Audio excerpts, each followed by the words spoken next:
Hello everyone, my self कोमल चंद्राकर। हम लोग forestry का सिलेबस पढ़ रहे थे। ठीक है, छत्तीसगढ़ पीएससी का जो एसीएफ का जो पेपर है उसमें सेकंड पेपर में एक पेपर है फॉरेस्ट्री, उसको हम पढ़ रहे थे। ठीक है, कल हम लोगों ने पढ़ा था कि फॉरेस्ट्री क्या है, फॉरेस्ट्री के बेसिक टर्म्स क्या है, ट्री के जो बेसिक टर्म्स है वो, देन फॉरेस्ट क्लासिफिकेशन, और उसके बाद हम लोग लास्ट में पढ़े थे फर्स्ट इन फॉरेस्ट्री, कब कब कौन कौन से इवेंट हुए थे, कौन चीफ कंजर्वेटर फॉरेस्ट कब कौन से थे, अभी रिसेंटली पीसीसीएफ कौन है। ठीक है, तो एक क्वेश्चन मैं आपको बताई थी, क्वेश्चंस आते हैं। तो एक क्वेश्चन आया था 2018 में। ठीक है,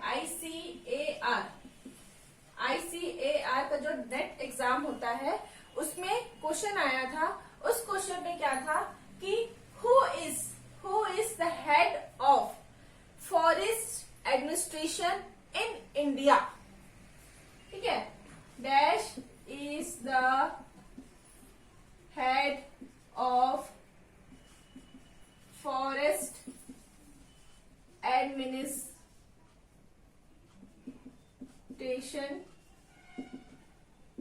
इन इंडिया। ठीक है, ये क्वेश्चन आया था। देखो, अगर इन इंडिया दिया हुआ है तो मैं कल आपको बताई थी कि IG, inspector general of forest answer आएगा। अगर हम कंट्री की बात कर रहे हैं, तो क्या आएगा, इंस्पेक्टर जनरल ऑफ फॉरेस्ट। लेकिन अगर यहाँ पर इन इंडिया नहीं दिया हुआ है, ठीक है, क्या दिया है, इन स्टेट, किसी भी स्टेट का नाम दे दिया है, जरूरी नहीं कि छत्तीसगढ़ का, किसी भी स्टेट का आ गया तो आंसर चेंज हो जाएगा। आंसर क्या हो जाएगा, PCCF, principal chief conservator of forest. Answer क्या हो जाएगा, पीसीसीएफ। आंसर चेंज हो जाएगा। ठीक है, डिपेंड करता है, हेड तो है, अगर स्टेट का पूछ रहा है तो पीसीसीएफ, और अगर कंट्री का पूछ रहा है, कंट्री मतलब हमारा भारत देश, तो उस कंडीशन में क्या आएगा, IGF, inspector general of forest. ठीक है, कल ये क्वेश्चन, ये टॉपिक बताई थी मैं, तो ये क्वेश्चन आया हुआ है 2018 में। देन आज का टॉपिक, कल हम लोग क्लासिफिकेशन पढ़े थे, फॉरेस्ट का क्लासिफिकेशन पढ़े थे। ठीक है, तो हमारा जो अर्थ है, सपोज ये अर्थ है। ठीक है, इस अर्थ को हम क्लास ऐसे डिवाइड करते हैं, ज्योग्राफी में पढ़े हैं, ये 0 डिग्री, इस तरीके से लैटिट्यूड्स पे डिवाइड करते हैं। ठीक है, इसको 20, 40, 60 एंड ये पोल रीजन 90। वैसे यहां होगा 20, 40, 60 एंड पोल रीजन जो है वो 90 डिग्री।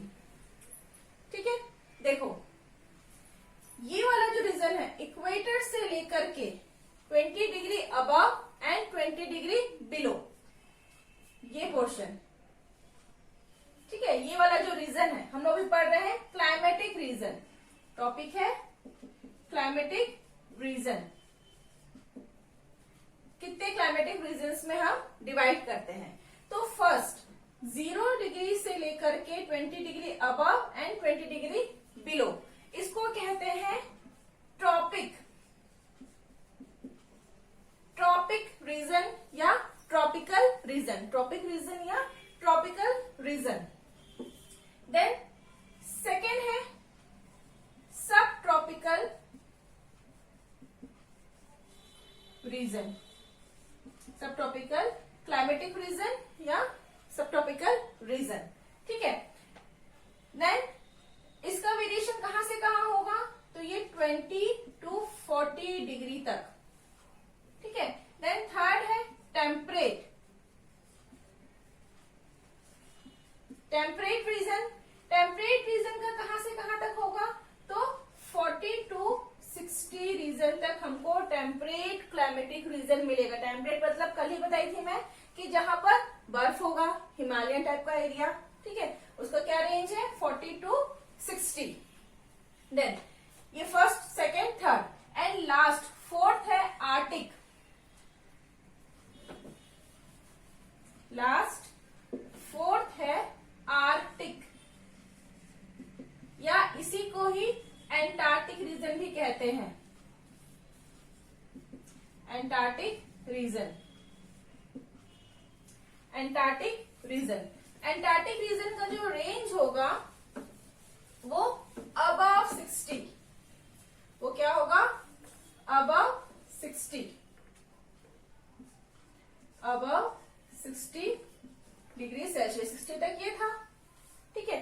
अब देखो, अब ये पढ़ ही रहे हैं, रीजंस पढ़ ही रहे हैं हम लोग, तो इसको हम टेम्परेचर के हिसाब से देखते हैं। टेम्परेचर का क्वेश्चन आ जाता है कि ट्रॉपिक में अमूमन टेम्परेचर क्या रहता है, ठीक है, फॉरेस्ट के हिसाब से भी आता है, तो 24 डिग्री सेल्सियस से अबव रहेगा। किसमें, ट्रॉपिकल रीजन्स में, ठीक है। सब ट्रॉपिकल में क्या होगा, इसका टेम्परेचर 17 डिग्री सेल्सियस से 24 डिग्री सेल्सियस तक वेरी करेगा। 17 डिग्री से 24 डिग्री तक वेरी करेगा, ठीक है। टेम्परेट में 7 डिग्री सेल्सियस से 17 डिग्री सेल्सियस तक वेरी करेगा, 7 से 17। और आर्टिक में बिलो 7 डिग्री टेम्परेचर जो होगा वो वेरी करेगा, ठीक है। देखो, मैच द फॉलोइंग में क्वेश्चन आ सकता है कि क्लाइमेटिक रीजन्स के according suppose 20 to 40 degree latitude में कौन सा क्लाइमेटिक रीजन आता है, तो 20 to 40 के बीच में कौन सा आएगा, सब ट्रॉपिकल। क्लियर। वैसे ही क्वेश्चन आएगा कि टेम्परेट रीजन में, ठीक है, टेम्परेट रीजन में जो टेम्परेचर का रेंज है वो कितना है, तो टेम्परेट रीजन में टेम्परेचर का रेंज कितना वेरी होता है, 7 डिग्री सेल्सियस से 17 डिग्री सेल्सियस में। बिलो 0 नहीं लगाएंगे कि हम नॉर्मली क्या सोचते हैं कि टेम्परेट रीजन मतलब बर्फ वाला रीजन, बर्फ वाला रीजन है मतलब बर्फ है तो 0 डिग्री सेल्सियस, तो 0 डिग्री सेल्सियस नहीं लगाएंगे। रेंज क्या होगा, 7 से 17 डिग्री सेल्सियस। टेम्परेट सोच करके 0 डिग्री बिल्कुल नहीं लगाएंगे, माइनस मार्किंग हो जाएगा, ठीक है, हमको माइनस को रोकना है। आर्टिक रीजन में 7 से बिलो होते हुए जाएगा, ठीक है, धीरे धीरे रेंज जैसे हम टॉप में जाएंगे पोल की तरफ मूव करेंगे तो वो 0 होते हुए जाएगा, ठीक है। लेकिन ये इसका बेसिक, ये इसका बेसिक क्लासिफिकेशन है, ठीक है। सिंपल वे में नॉर्मली हम लिख लेते हैं यहाँ पे क्लाइमेटिक रीजन। फर्स्ट था ट्रॉपिकल, सेकेंड सब tropical, third temperate, fourth Arctic या एंटार्क्टिक रीजन, ठीक है। लैटिट्यूड कहां से कहां वैरी हो रहा है, 0 से 20 डिग्री, ये 20 to 40, ये 40 to 60 एंड ये 60 से अबव, ठीक है, सब डिग्री में है। क्लियर। देन इसका टेम्परेचर क्या था, इसका था above 24 degree Celsius. Above topic का हमेशा टेम्परेचर क्या होगा, 24 से अबव होगा। देन सब ट्रॉपिकल का 17 से 24 डिग्री सेल्सियस। टेम्परेट का था 7 डिग्री से 17 डिग्री, ठीक है, और लास्ट 7 डिग्री से बिलो, ठीक है। क्वेश्चन, ज्यादातर क्वेश्चन इससे पूछा गया है और इससे पूछा गया है। ज्यादातर क्वेश्चन इस रेंज में पूछा गया तो इन दोनों से पूछा गया है। सब ट्रॉपिकल का कौन सा रेंज है टेम्परेचर का, और टेम्परेट का कौन सा है, और ऑप्शन में फर्स्ट ऑप्शन ही आपको 0 डिग्री का मिल जाएगा, तो 0 डिग्री लगाना ही नहीं, ऐसा देगा 0 to 7 डिग्री सेल्सियस। ठीक है, फर्स्ट ऑप्शन ही मिल जाएगा। हम क्या लगाएंगे लॉजिक, टेम्परेट है तो क्या होगा 0, वहां पर तो बर्फ है, बर्फ कब बनता है, वाटर कब बर्फ में कन्वर्ट होता है जब 0 डिग्री सेल्सियस हो जाता है, तो ये आंसर गलत हो जाएगा। टेम्परेट का क्या होगा 7 to 17, और ये ज्यादातर लास्ट ऑप्शन रहता है, जो डी ऑप्शन होता है ना उसमें दिया रहता है 7 to 17। बहुत इंपॉर्टेंट क्वेश्चन है ये, बार बार पूछा जाता है इन दोनों का, subtropical as well as tropical का। ठीक है, देन यहां तक हो गया, यहां तक किसी को कोई डाउट नहीं होगा, इसको नोट कर लेंगे आप लोग। ठीक है, और क्वेश्चन कब कब आया है, कहाँ कहाँ आया है, मैं इसको बता रही हूँ, तो उसको भी आप नोट करते हुए चलेंगे। क्वेश्चंस ट्रॉपिकल से ज्यादा नहीं पूछा गया है ना, आर्टिक से पूछा गया, पूछा किससे गया, सब ट्रॉपिकल से एंड टेम्परेट से भी कंफ्यूजन यही होता है। जो क्वेश्चन पेपर सेट करते हैं उनका यही रहता है इंटेंशन कि ज्यादा से ज्यादा मार्किंग कराए, ज्यादा स्कोरिंग ना हो सके।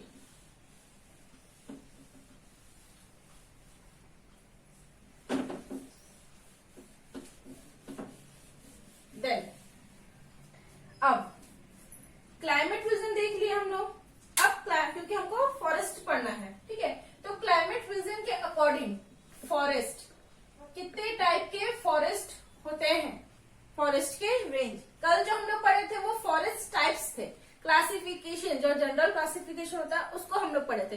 अभी हम देख रहे हैं कि फॉरेस्ट के कैसे कैसे डिस्ट्रीब्यूशन होता है पूरे अर्थ में। ठीक है, तो ये अर्थ है,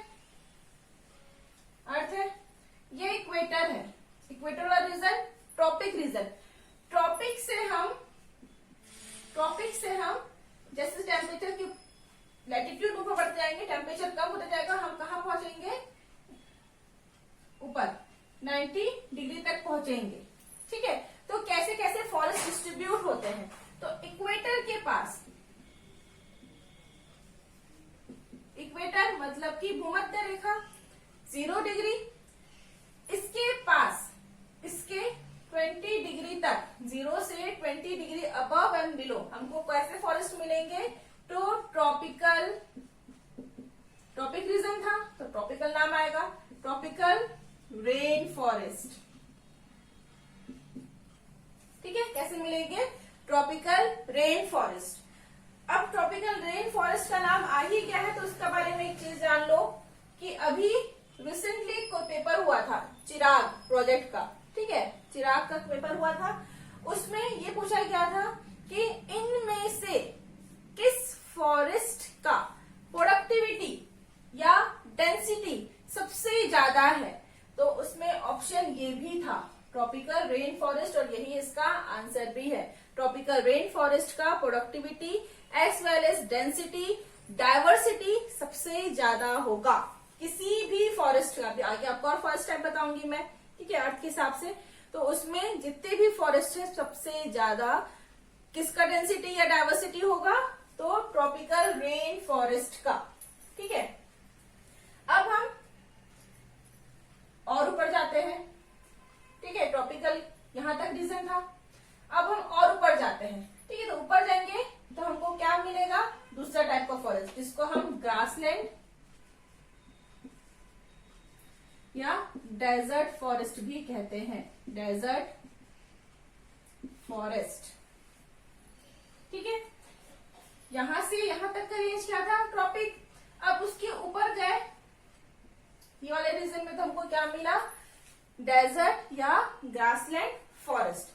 फिर फर्दर और ऊपर गए तो हमको क्या मिलेगा, डेसिडियस फॉरेस्ट, डेसिडियस फॉरेस्ट, पर्णपाती वन। ठीक है, डेसिडियस फॉरेस्ट मिलेगा। देन इसके ऊपर और गए फर्दर तो हमको क्या मिलेगा, कोनीफेरस फॉरेस्ट। कोनीफेरस फॉरेस्ट मतलब ऐसे फॉरेस्ट जिसका स्ट्रक्चर एक कोन की तरह होता है, इस तरीके से कोन की तरह होगा, जैसे पाइनस हो गया, क्रिसमस ट्री नॉर्मली हम देखते हैं इस तरीके का होता है। ठीक है, कोन की तरह होगा और ये थोड़े ठंडे एरिया पे मिलते हैं, ठीक है। देन इसके बाद और ऊपर गए तो हमको क्या मिलेगा, टेम्परेट फॉरेस्ट, और इसके ऊपर में टुंड्रा,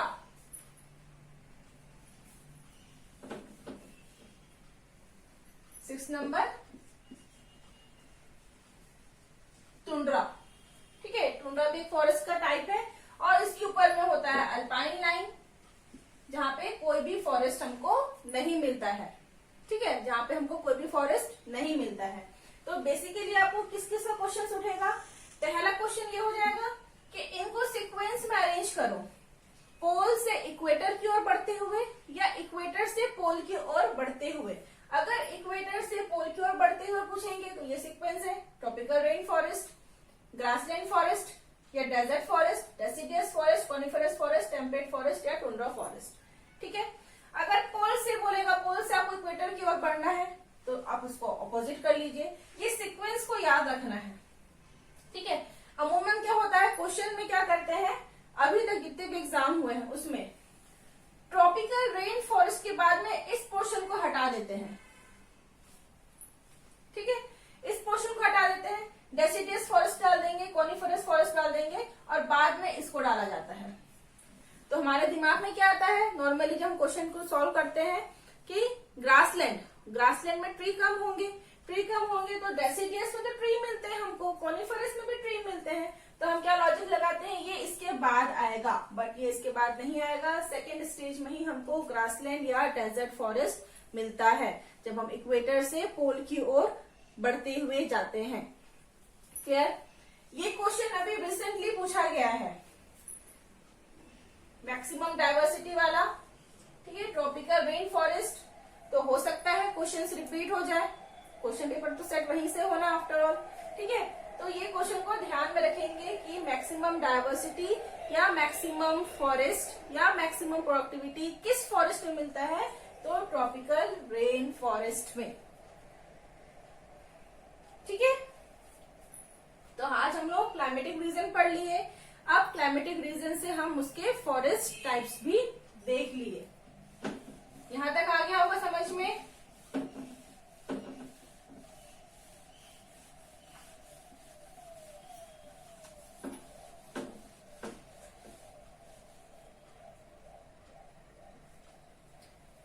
हमारे सिलेबस में जो फॉरेस्ट्री का सिलेबस है, फॉरेस्ट्री का जो सिलेबस है उसमें एक बहुत बड़ा टॉपिक है, टॉपिक तो छोटा सा है बट उसके अंदर का मैटर बहुत बड़ा है, वो है सिल्वीकल्चर एंड सिल्वीकल्चरल सिस्टम, ठीक है। दिखने में टॉपिक बहुत छोटा सा है बट ये एक्चुअली में बहुत बड़ा टॉपिक है, इसके अंदर बहुत सारे पार्ट्स हैं, ठीक है। तो जो सिल्वीकल्चर है ये एक्चुअली में 2 वर्ड से बना हुआ है, एक तो सिल्विक्स और दूसरा कल्चर, ठीक है।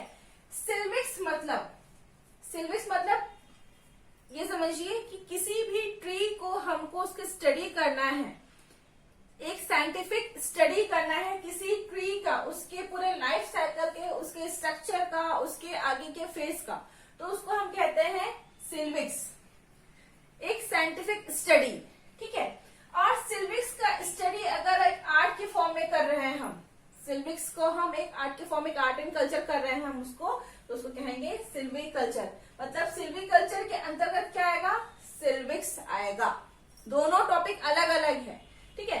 सिल्विक्स में क्या कर रहे हैं हम, किसी पर्टिकुलर ट्री के बारे में पढ़ रहे हैं, और अब ग्रुप के बारे में पढ़ेंगे तो वो हो जाएगा सिल्वीकल्चर। सिल्वीकल्चर पढ़ने से पहले कुछ टर्म्स हैं जो हमको अच्छे से क्लियर होने चाहिए। फॉरेस्ट में, फॉरेस्ट्री सब्जेक्ट में ये टर्म्स बहुत कॉमन यूज होते हैं, ठीक है। तो कुछ टर्म्स पहले पढ़ लेते हैं, फॉरेस्ट्री की जो टर्मिनोलॉजी है उसको देख लेते हैं, ठीक है। फॉरेस्ट्री के जो टर्मिनोलॉजी है, टर्मिनोलॉजी सबसे पहला हाई फॉरेस्ट,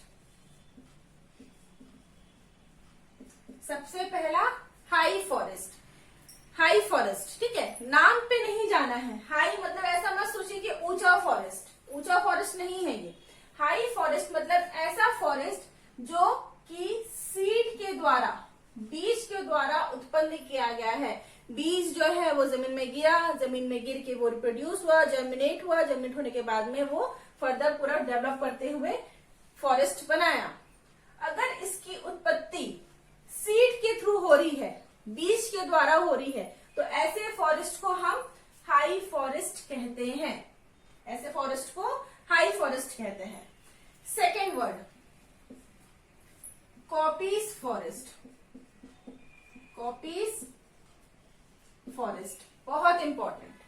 कॉपीज फॉरेस्ट ऐसे फॉरेस्ट जिसकी उत्पत्ति सीड के द्वारा नहीं हुई है, सीड से ना होकर के किसी और पार्ट से हुई है। जैसे क्या होता है, ये सपोज एक ट्री है, ठीक है, ट्री है, जंगल में लगा हुआ है। हम क्या किए, इसके ऊपर के हिस्से को काट करके ले गए, इसके ऊपर के हिस्से को काट के ले गए अपने घर के काम के लिए, जो भी आग लगाना है, मतलब खाना बनाने के लिए या प्लाईवुड इंडस्ट्री जिसके लिए भी यूज किए, ठीक है, ले गए। अब ये पोर्शन कट गया, ये पोर्शन कट गया, ठीक है, तो ट्री मरा नहीं है क्योंकि उसकी रूट तो जिंदा है, ठीक है। अब क्या करेगा, ये यहां से नए नए ब्रांचेस निकालेगा, नए नए ब्रांचेस निकालेगा, ठीक है। इस नए ब्रांचेस को ही हम कॉपीज कहते हैं, कॉपीज कहते हैं। मतलब ये पहले से उगा हुआ ट्री था, पहले से उगा हुआ था, लेकिन ये इसका उत्पन्न, जो फर्स्ट ट्री है वो तो सीड से हुआ था, लेकिन अब जो सेकेंड हमको जो प्रोडक्ट मिल रहा है, फर्स्ट तो हमने हार्वेस्ट कर लिया, कट करके ले गए, यूज कर लिए। अब जो सेकेंड पार्ट मिल रहा है हमको, ठीक है, तो वो सीड से नहीं आया है, वो किससे आया है, उसी के ही प्लांट के जो कुछ रेसिड्यू पार्ट है, जो बचे हुए पार्ट है, उससे आया है, ठीक है। तो उसको कहेंगे हम कॉपीज, और ऐसे फॉरेस्ट को कहेंगे कॉपीज फॉरेस्ट। जनरल क्वेश्चन आता है, क्या क्वेश्चन आएगा कि ऐसे फॉरेस्ट जिनकी उत्पन्नता या जो बीज के द्वारा उत्पन्न हुए हैं, ठीक है, या सरवाइव कर रहे हैं, जो बीज के द्वारा फॉरेस्ट बने हैं, तो ऐसे फॉरेस्ट को हम कहेंगे हाई फॉरेस्ट। ऑप्शन में आपको हाई फॉरेस्ट देगा, साथ में सीड फॉरेस्ट भी लिखा रहेगा, ठीक है। तो हमको क्या लगता है, अरे इतना इजी क्वेश्चन, ऐसे फॉरेस्ट जो सीड से उगा है तो सीड फॉरेस्ट होगा, पर सीड फॉरेस्ट नाम का कोई वर्ड नहीं है फॉरेस्ट्री में, सीड फॉरेस्ट नाम का कोई भी टर्म नहीं है, ये सिर्फ आपको माइनस मार्किंग करवाने के लिए दिया जाता है, ठीक है। क्या है आंसर, सीड से हो रहा है तो हाई फॉरेस्ट, सीड के अलावा दूसरे पार्ट से हो रहा है तो वो होगा कॉपीज फॉरेस्ट, ठीक है। ये दो term. Then next term, next term है number 3 term, even age forest. Even age forest, even मतलब सम, ऐसे फॉरेस्ट जिनका एज लगभग सेम है, ठीक है, ऐसे फॉरेस्ट जिनका एज लगभग सेम है। सपोज ये फॉरेस्ट एरिया है, इसमें 1000 ट्री है, ठीक है, 1000 ट्री है फॉर एग्जाम्पल। अब इस 1000 ट्री का अगर सबका एवरेज निकालेंगे, सबका एवरेज किसी का होगा मान लो 90 साल, किसी का 80 साल, किसी का 82 साल, किसी का 83, 84, 86, मतलब ये उसी रेंज के आसपास आ रहे हैं, लगभग लगभग आसपास, ठीक है। तो ऐसे फॉरेस्ट को हम कहेंगे इवन एज्ड फॉरेस्ट। सिल्वीकल्चर में जब सिल्वीकल्चर सिस्टम पढ़ेंगे, क्लियर फेलिंग सिस्टम, शेल्टरवुड सिस्टम, तो उसमें ये क्वेश्चन आता है। अब ये टर्म बस याद रखिए, कैसे क्वेश्चन आएगा कि हम सिल्वीकल्चर सिस्टम में क्लियर फेलिंग सिस्टम फॉलो कर रहे हैं, तो क्लियर फेलिंग सिस्टम फॉलो किए हैं, तो उसके बाद आने वाला फॉरेस्ट कैसा फॉरेस्ट होगा, इवन एज्ड होगा कि अनइवन एज्ड फॉरेस्ट होगा कि ऑड फॉरेस्ट होगा, ठीक है। तो जब तक कि आपको ये वर्ड याद नहीं होंगे तो आप सिल्वीकल्चर के क्वेश्चंस नहीं लगा पाएंगे।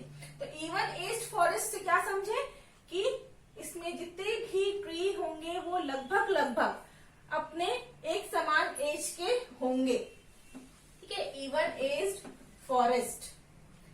देन नेक्स्ट, जस्ट इसका opposite, uneven aged forest. Uneven aged forest मतलब इसमें कोई पेड़ सपोज 1000 ट्री है तो कोई 1 साल का है, कोई 10 साल का है, कोई 20 साल का है, कोई 50 साल का है, कोई 100 साल का है, कोई 200 साल का है। मतलब इसमें वेरिएशंस है, कॉमन एज ग्रुप के हमको प्लांट नहीं मिल रहे हैं, तो ऐसे वाले होंगे अनइवन एज्ड फॉरेस्ट। ठीक है, पहला था हाई फॉरेस्ट, पहला टर्मिनोलॉजी था high forest, then second coppice forest, even aged forest and uneven aged forest. Then next, fifth, pure forest. Pure forest, pure forest, pure मतलब शुद्ध। ठीक है, ऐसा फॉरेस्ट जिसमें 75% से ज्यादा स्पीशीज, ठीक है, ऐसे फॉरेस्ट जहां पे 75% से ज्यादा स्पीशीज किसी सिंगल ट्री के हैं। एग्जाम्पल देखो, ये एक फॉरेस्ट एरिया है, इस फॉरेस्ट एरिया में सपोज 1000 ट्री है। ठीक है, 1000 ट्री है।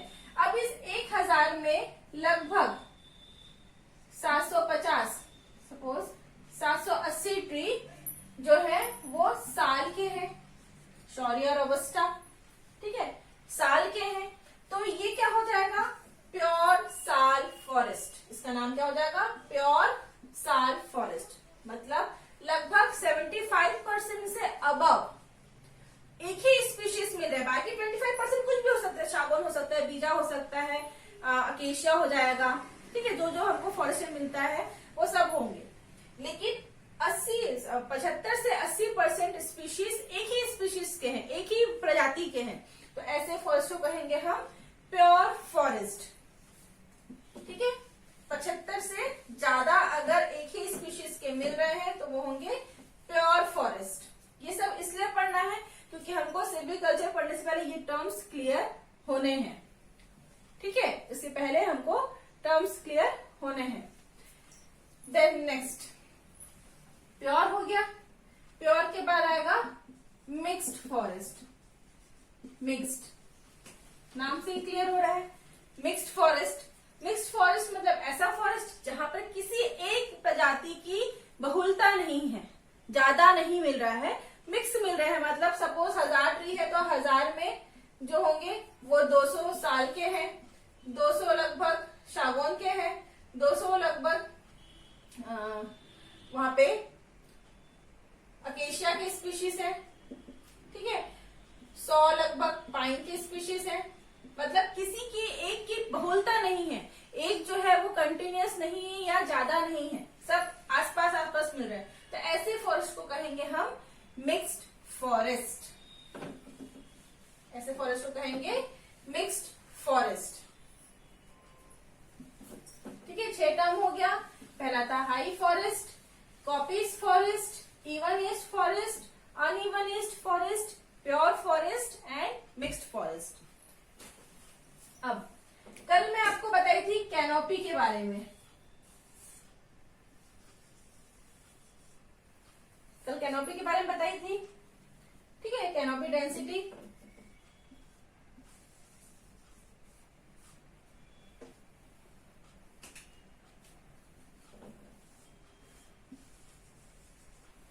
सपोज ये फॉरेस्ट एरिया है, सपोज ये फॉरेस्ट एरिया है। ठीक है, ये जो फॉरेस्ट एरिया है, इस फॉरेस्ट एरिया में ट्री है, ये वाला पोर्शन उसका क्या था, बोल या ट्रंक, और इस पोर्शन को कहते हैं हम लोग कैनोपी या क्राउन। कैनोपी या क्राउन ये था। अब देखो टर्म क्या क्या आ रहा है। पहला टर्म डोमिनेंट, डोमिनेंट, दूसरा को डोमिनेंट, तीसरा इंटरमीडिएट,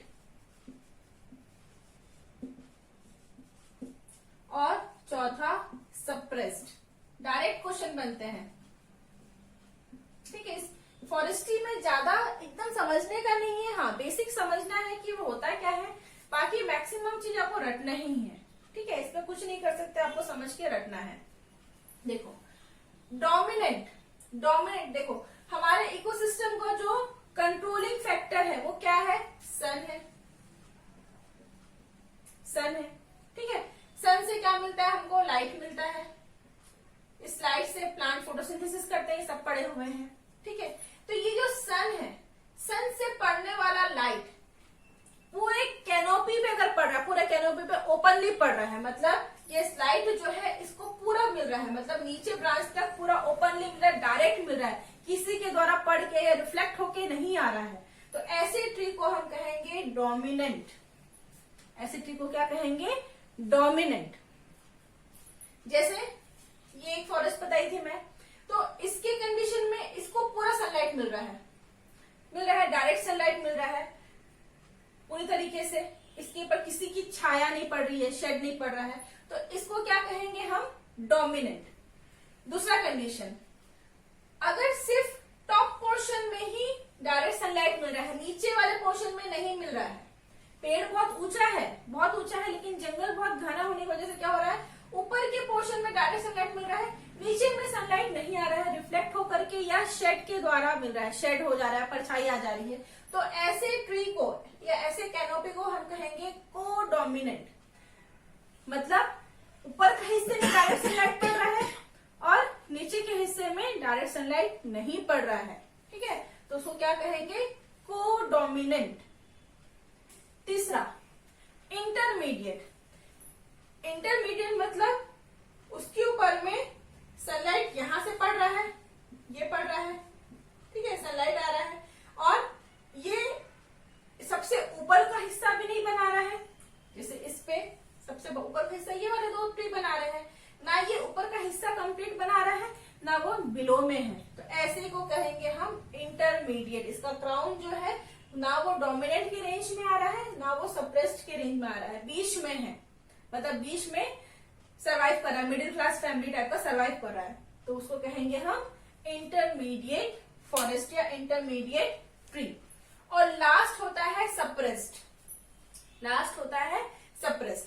सप्रेस्ड मतलब ऐसा ट्री जिसको जो सनलाइट है वो इन लोगों से द्वारा जो छूटा हुआ जो सनलाइट है, यहां से क्राउन से आया लाइट, छन छन के जो आ रहा है लाइट, मतलब डायरेक्ट नहीं मिल रहा है, वो बीच जो पेड़ होता है बीच बीच में ब्रांचेस होते हैं, स्पेस होता है, उस स्पेस से निकलते हुए आके इसको मिल रहा है, मतलब बचा कुचा जो मिल रहा है, बचा कुचा खाने वाला जो ट्री है उसको कहेंगे हम suppressed tree. Dominant, codominant, intermediate and suppressed. अब देखो क्वेश्चन कैसे आता है, ICAR नेट में 2014 में पूछा गया था। ठीक है, 2014 में पूछा गया था। क्या पूछा गया था, एक फॉरेस्ट एरिया है, उसमें एक ट्री है जो लगभग 80% लाइट, 80% लाइट उसको डायरेक्टली क्राउन में पड़ता है, तो उसको क्या कहेंगे, तो क्या कहेंगे, डोमिनेंट। उसको क्या ट्री कहेंगे, डोमिनेंट ट्री कहेंगे। ठीक है, अगर 50% हो गया तो हो जाएगा कोडोमिनेंट, मतलब 50% मिल रहा है, 50% नहीं मिल रहा है उसको। इंटरमीडिएट मतलब 50% से कम है, 50% से कम अगर उसको डायरेक्ट सनलाइट मिल रहा है तो वो कैसे ट्री होगा, इंटरमीडिएट ट्री होगा। और सप्रेस्ड मतलब इसमें 20% भी नहीं मिल रहा है। ठीक है, 20% भी नहीं मिल रहा है, 20% से भी बिलो आ रहा है, तो वो होगा सप्रेस्ड। डायरेक्ट क्वेश्चन आते हैं। ठीक है, इसमें डोमिनेंट और कोडोमिनेंट से क्वेश्चंस आते हैं, क्योंकि कंफ्यूजन इसी में होता है। ठीक है, इस पे तो कंफ्यूजन नहीं होगा, जिसमें कंफ्यूजन होता है क्वेश्चंस वहीं से उठते हैं। ठीक है, तो डोमिनेंट कौन सा है और कोडोमिनेंट कौन सा है ये याद रखेंगे। डोमिनेंट मतलब उसके पूरे क्राउन में पूरी तरीके से सनलाइट डायरेक्ट पड़ रहा है तो वो डोमिनेंट है। जिसपे क्राउन पे पूरी तरह सनलाइट ना पड़ के एक पार्शियल एरिया पे ही पड़ रहा है तो वो कोडोमिनेंट है। को मतलब सह। ठीक है, तो ये 4 टर्म और हो गए, मतलब टोटल 10 टर्म्स हो गए।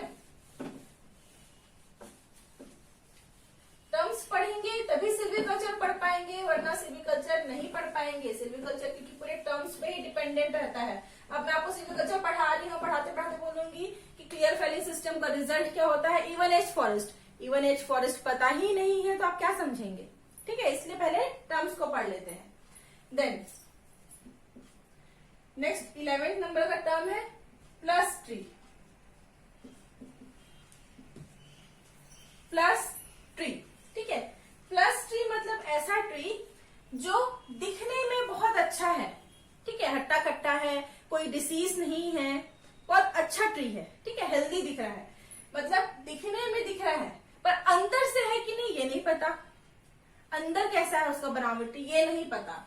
मतलब हमको उसका फिनोटाइप, वर्ड होता है फिनोटाइप, बायोलॉजी में पढ़े होंगे आप लोग, फिनोटाइप एंड जीनोटाइप।